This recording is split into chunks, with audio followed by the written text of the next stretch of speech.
Rádio Gilão da Vira. Para sintonizar, navegar.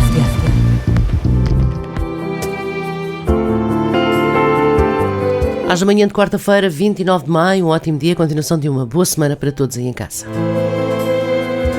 Ou no trabalho, ou ao volante. Bem, para todos os que nos escolhem como companhia. Hoje é o tal dia da semana em que temos Conversa Arejada, colaboração especial do escritor Vitorino de Sousa. Bom dia. Bom dia, Ana. O último apontamento de maio. É. Já viu? Já estamos aqui. Tá. Eu saí daqui e vou para a praia. Então, já está aí. Temos que aproveitar. É verdade. Bem, relativamente a esta última quarta-feira de maio, a proposta para mim está expectante. Ora bem, eu trago aqui algumas expressões.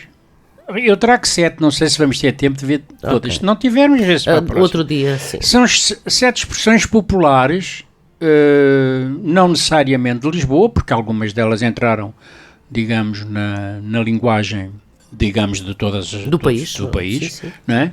E que as pessoas dizem, isto e aquilo e aquilo outro, tens de dizer aquelas expressões, mas não sabem... Origem. Não sabem de onde é que aquilo vem, não é? E, portanto, as duas primeiras que eu gostava de abordar estão ambas relacionadas com o trágico terremoto de 1755 que destruiu Lisboa, com o terremoto, o maremoto e o incêndio. Aqui ficou tudo feito em cacos e que destruiu também, e, portanto, isto ocorreu no reinado de Dom José I, que não estava, era um geminiano que queria era caçar e não estava para se chatear com as coisas da governação e o que é que ele fez? Entregou, disse ao Marquês de Pombal, olha, trata lá tudo isso que eu já venho. Ok? E é por isso, atenção, porque isto passa-se no período do Iluminismo, tá? E é por isso que em Vila Real de Santo António também ficou tudo também feito em cacos. E o Marquês de Pombal reconstruiu Vila Real de Santo António exatamente com os mesmos princípios com que reconstruiu a Baixa Lisboeta, ou seja, com ruas perpendiculares umas às outras. E é por isso que, muito curiosamente, quando a gente chega ali, ou à A22, no desvio para Vila Real de Santo António, está lá um cartaz que diz capital do Iluminismo. É por causa disso. Mas as pessoas não sabem, porque a carga d'água é que, quer dizer... que ali Santa Luzia seja a capital do povo, toda a gente percebe, não é? Okay.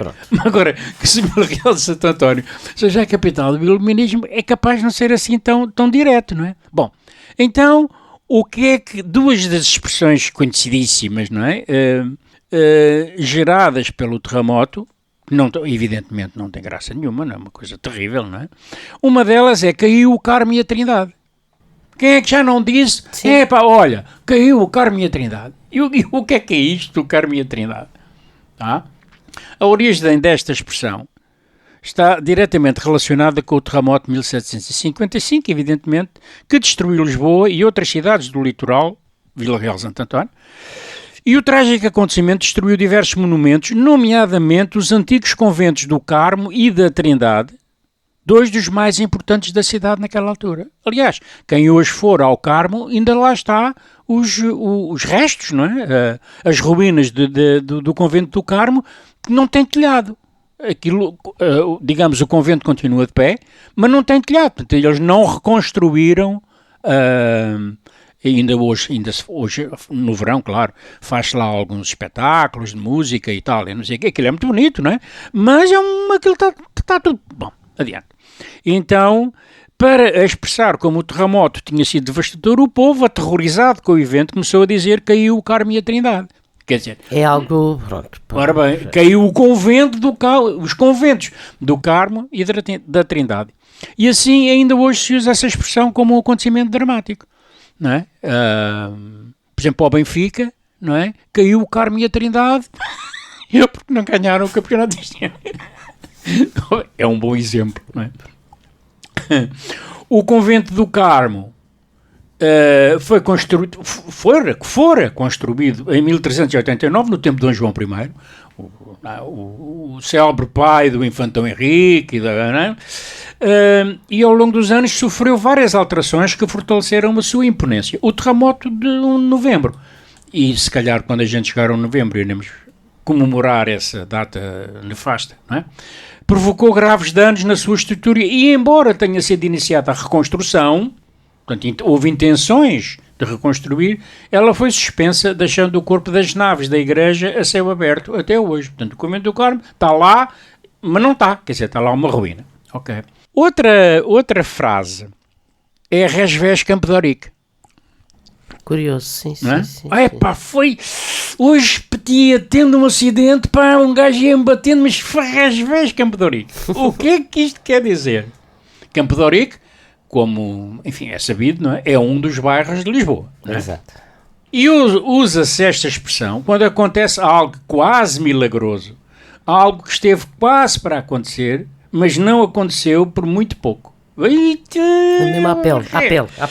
Apesar de existirem teorias sobre a origem desta expressão popular, a mais consensual é esta, que eu vou passar a citar. Diz assim: segundo esta teoria, a origem desta expressão remonta ao terremoto, ao qual se seguiu um incêndio devastador e um violento maremoto.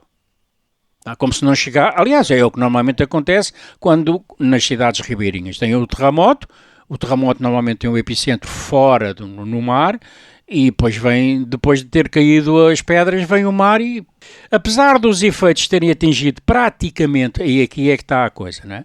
Apesar dos efeitos terem atingido praticamente toda a cidade, faltou muito pouco para atingir o bairro de Campo de Ourique, que, nessa altura, era o limite norte da cidade, ou seja, a cidade praticamente acabava em Campo de Ourique, não é? Que foi menos destruído do que o centro da cidade. É possível ter sido por isso que esta expressão se espalhou no país, evidenciando o acontecimento da salvação à justa e à última hora. Mesmo à pele. Res Ves Campo de Ourique. Então, o Campo de Ourique é daí que vem esta expressão curiosíssima. Outra expressão, que eu suponho que a gente já falou nisso aqui, a propósito de outra coisa qualquer, tenho essa ideia, é ficar a ver navios. Quando falámos da caravela. Foi da caravela, não, Da escola... Sim, do Sagres. Do Sagres, navio sim, Sagres. sim, Okay. E então o que é isto, ficar a ver navios? Esta expressão tem origem num acontecimento também bastante trágico, que é posterior, não é muito posterior, que é as invasões francesas, que ocorreram ali por 1808, 1810, ou seja, sei lá, meio século depois do terremoto, não é? E, portanto, de onde é que isto vem? Vem. Também sobre esta há várias explicações, mas quando alguém espera algo positivo e tal não acontece, ou quando perde uma excelente oportunidade, diz, olha, fiquei a ver navios. Fica mesmo. Ok? A origem desta expressão, como eu disse, não é consensual. A versão normalmente aceita está relacionada com a fuga da família real para o Brasil para não ter de enfrentar o exército de Napoleão que invadira Portugal, com a intenção de obrigar Dom João VI, o rei dessa altura, a abdicar, como já acontecera com o rei de Espanha. Né? Portanto, o Napoleão, que foi uma figura importante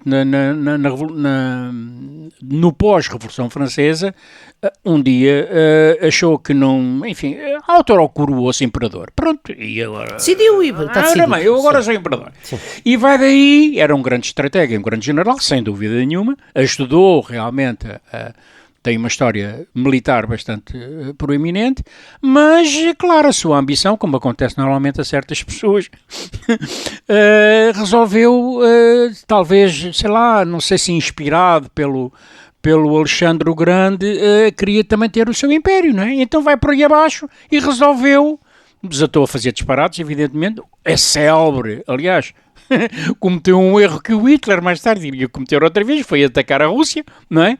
E morreu todo gelado, como é evidente, não é?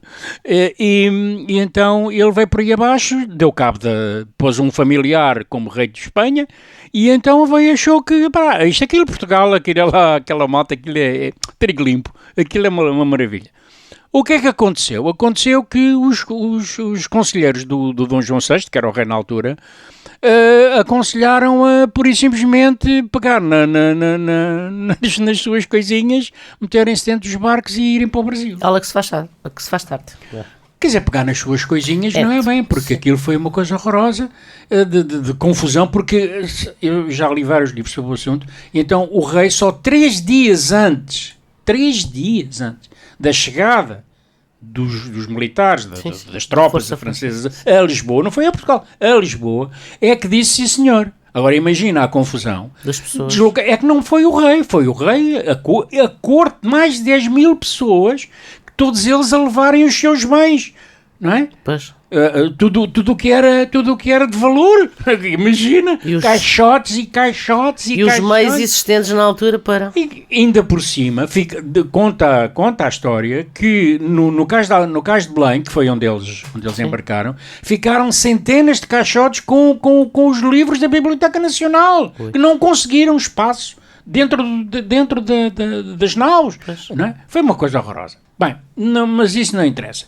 Então, o que é que aconteceu? No dia 26 de novembro, ainda por cima, já era assim um bocadinho para o outono, imagino o que é embarcar. Eu embarquei para Cabo Verde na tropa em janeiro e foi uma chatice. Não conseguimos sair a barra, por simplesmente. Não é? Tivemos que ficar ancorados em Cascais à espera. Não permite sempre. Não é? E a família real portuguesa embarcou em Lisboa, na zona da Torre de Belém, como era costume. Claro. Com a intenção de viajar para o Brasil. Devido à falta de vento, porém, o começo da viagem foi só até Cascais. Eu ancorei em Cascais no barco porque não se podia sair como ao tempo. Eles foi por falta de vento, ao contrário. Então, e a viagem só foi retomada 3 dias depois, a 29 de novembro.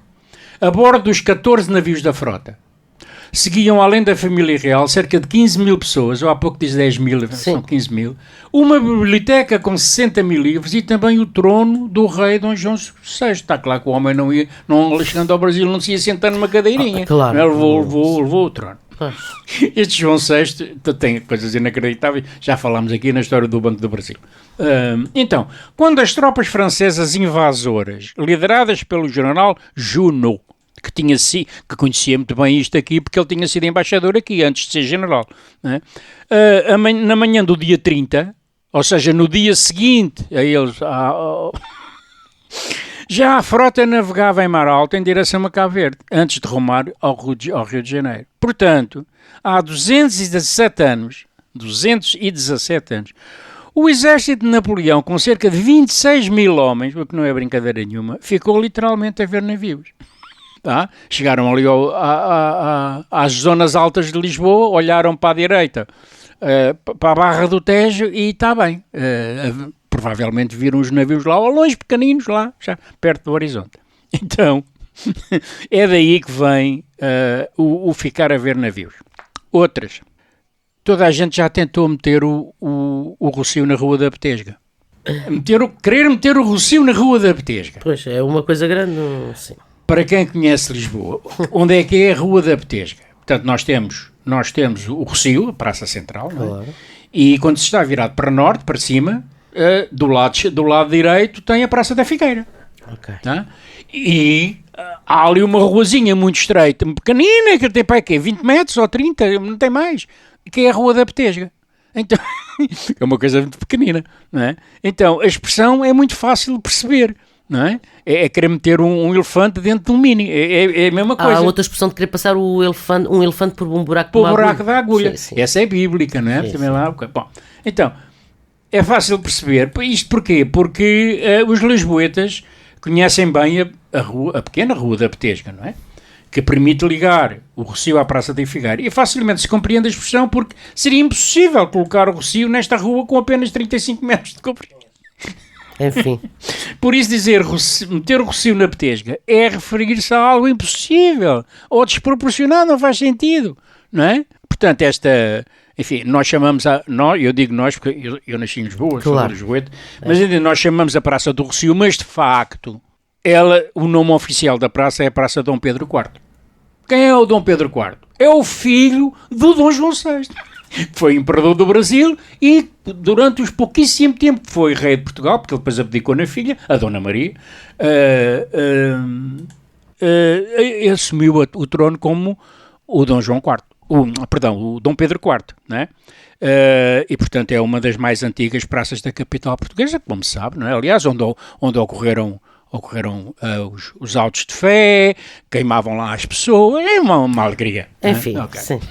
Enfim. Ok. Então, a Rua da Betesga liga, enfim, fazendo uma revisão, e o pequeno liga à Praça da Figueira, à Praça do Rossio, e portanto o que é que isto quer dizer? Quer meter aquilo que eu já disse há bocadinho, Sim. quer meter um elefante no mini, não dá, Sim, não é? Quer dizer, hipótese, ok. não. Outra frase que já não se usa muito, quer dizer, usa-se a frase, mas com outra palavra, e que diz que a frase é: ela é uma calhandreira, Sim. ou ela é uma cuscovilheira. Tá? A calhandreira já não se usa muito hoje em dia. Pouco, E eu não fazia a menor ideia o que é que era se há uma calhandreira, tem que haver uma calhandra. Sim, Não é? O que sim. é uma calhandra? Não fazia a menor ideia. Então fui à É procura. um pássaro. Não. Não, pensei que fosse Tem um nada a pássaro. ver. Não. Sim.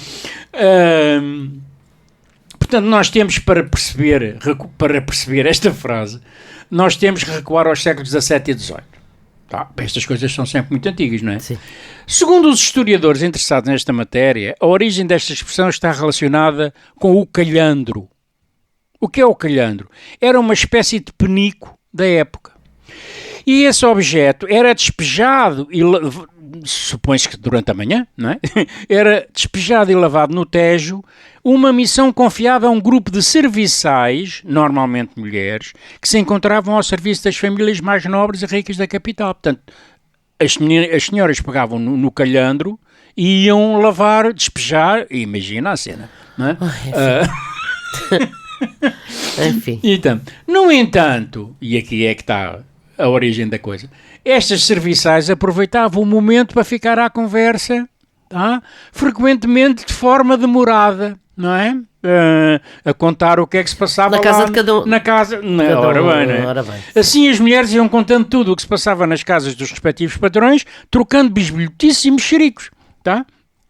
Foi por isso que surgiu o termo calhandreira, Isto. tá? Tá. Como sinónimo de meter-se na vida alheira. Fofoqueiras. Fofoqueira, pois. Essa é talvez aquela... A palavra fofoca é brasileira, não é? Como se Exato. sabe. Então, mais propriamente, cuscas. Cusca. Exatamente. Exatamente. Mas é interessante, muito interessante mesmo. É engraçado, não é? Ora bem. Então, só mais uma, que é assim, o forrobodó. Mas essa tem origem em Brasil, não? Não tem, não. Não. Eu julgava que tinha, do Pois é, forró. sim. Não tem nada a ver. Não. Não tem nada a ver. Isto tem a ver com um conde da altura, do século XIX, Sim. que era o conde do Farrobo. Ok.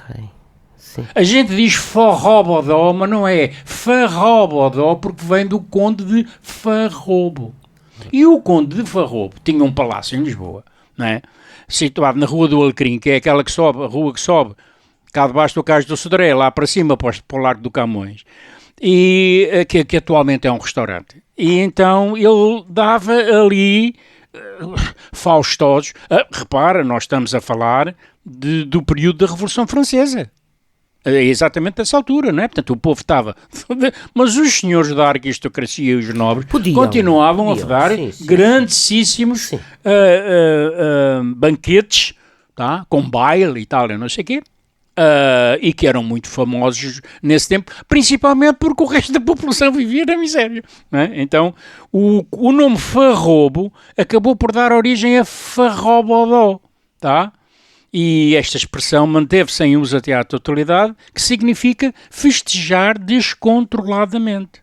Deste mesmo período, tá? E continuando a falar dos franceses, há grande e há francesa. É a mesma coisa, só que em vez de ser o conde do Farrobo a dar os grandes, era o tal do Junot, das invasões francesas, não é? Que quando ele cá esteve utilizou os palácios como sua residência, claro que ele não ia morar e agora sim.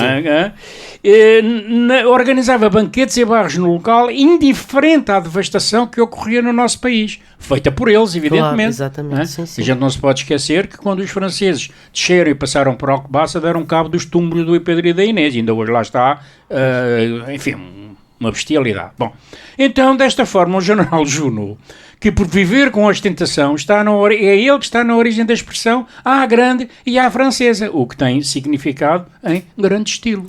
Pois é, o que Portanto, vai. naquela altura, imagina, era o Junot por um lado e o Conde do Farroupilha por outro, tudo Sim. pronto, e a malta na fome. E os de baixinhos a Ora passar bem, fome. exatamente, Sim, descalços. Como é possível? Uma desgraça. Enfim. Completa. É isso, são as bases da nossa história. Exatamente. São as bases da nossa história. É verdade. E como se vê, não, enfim, também não. Alguma coisa mudou, mas também não é nada de que a gente se orgulhe. Continuamos à Não grande e é? à francesa, grande, Não é grande, verdade. grande Veja, parte, veja grande só o que é que está, o que é que os pobres dos imigrantes estão a passar nesta altura. Mas enfim, adiante. Enfim. Vitorino, boa quarta-feira. Está feito. Até para a semana. Até para a semana. Obrigado. Até junho, é até junho. Já junho, Já uau, para a semana, ok. Já é junho, é verdade.